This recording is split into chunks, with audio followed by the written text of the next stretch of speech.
Devil, তুমি একটা বিষয় খেয়াল করেছো? 3 বছর হলো চাকরি করছি আমি, আমার প্রমোশন তো দূরের কথা, পুরো ডিমোশন হয়েছে। আর মেয়েটাকে খেয়াল করো, মাত্র 3 মাস হয়েছে চাকরিতে জয়েন করেছে, ধাম ধাম করে প্রমোশন। মেয়ে কিনা সে আমার পেশাদারি করে, আমাকে খবরদারি করে। আমার কাছে কাজের কৈফিয়ত চাই। এখন তো সবকিছুতে নারীরা সুযোগ সুবিধা পায়। আরে বোকা, নারী বলছো কাকে? ওটা নারী। তা কি ওকে টুক দেখেছো? কি ফিটনেস, কি ফিগার, স্কিনের কালারটা কি টস টস করে। ওটা দেখে বসের মাথা নষ্ট হয়ে গেছে, ধাই ধাই করে প্রমোশন দিয়ে দিয়েছে। আমরা চাই। ভাই আপনি কি যে বলেন না। দেখুন, এত আহা করে তেল আপনার গায়ে লাগিয়ে আমি জানি আপনি কেন ওই ম্যাডামকে চেক করে চলেন, সম্মান জানান, ভদ্রতা জানান। কেন জানেন? হ্যাঁ, আপনার একটু ইয়ে ভাব আছে, আমি জানি। যদি ওই ম্যাডামকে দিয়ে বস একটু বলিয়ে খুশি খুশি করে আপনার প্রমোশনটা হয়, আমি চাই না। পুরো মেয়েকে দিয়ে দইয়ে আমার প্রমোশন আমি চাই না। বুঝতে পেরেছেন? আপনি যেটা ভাবতেছেন আসলে সেটা না, তবে আমার একটা প্ল্যান আছে। বসকে যদি আমরাই মেয়ে সাপ্লাই দিই কেমন হবে? আপনার কথা শুনে কি মনে হচ্ছে জানেন? হ্যাঁ, নিশ্চয়ই আপনি আগে কখনো ওই আবাসিক হোটেলে দালাল ছিলেন।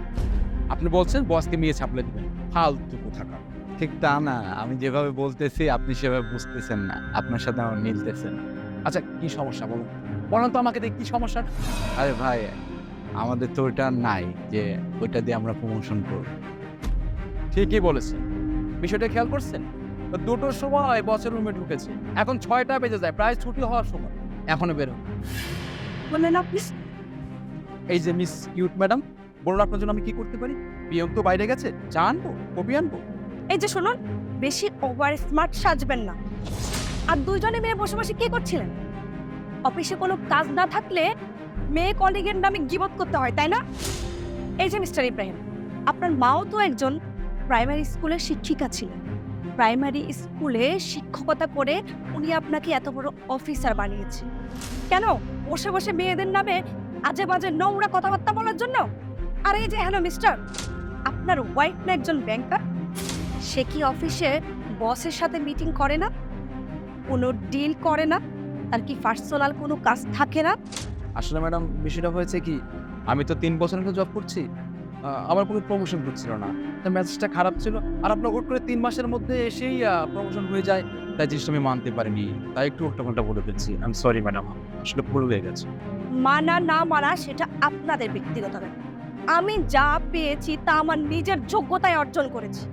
আপনাদের মতো বসে বসে গিবত করে প্রমোশন নিইনি, আমি আমার কাজ দেখিয়ে প্রমোশন নিয়েছি। ফার্দার যদি আমার নামে আর কোনো আজে বাজে কথা আপনারা বলেন, শুধু আমার নামে না, অফিসের যে কোনো মেয়ে কলিগের নামে যদি নোংরা কথা বলেন, তাহলে কিন্তু আমি হায়ার অথরিটিকে জানাতে বাধ্য হব। কথাটা মনে রাখবেন। Sorry madam. সরি দা। ইব্রাহিম ভাই, আমার বাসা থেকে একটু ফোন দিতেছে আমাকে, আমি আসি তাহলে দেখাবো।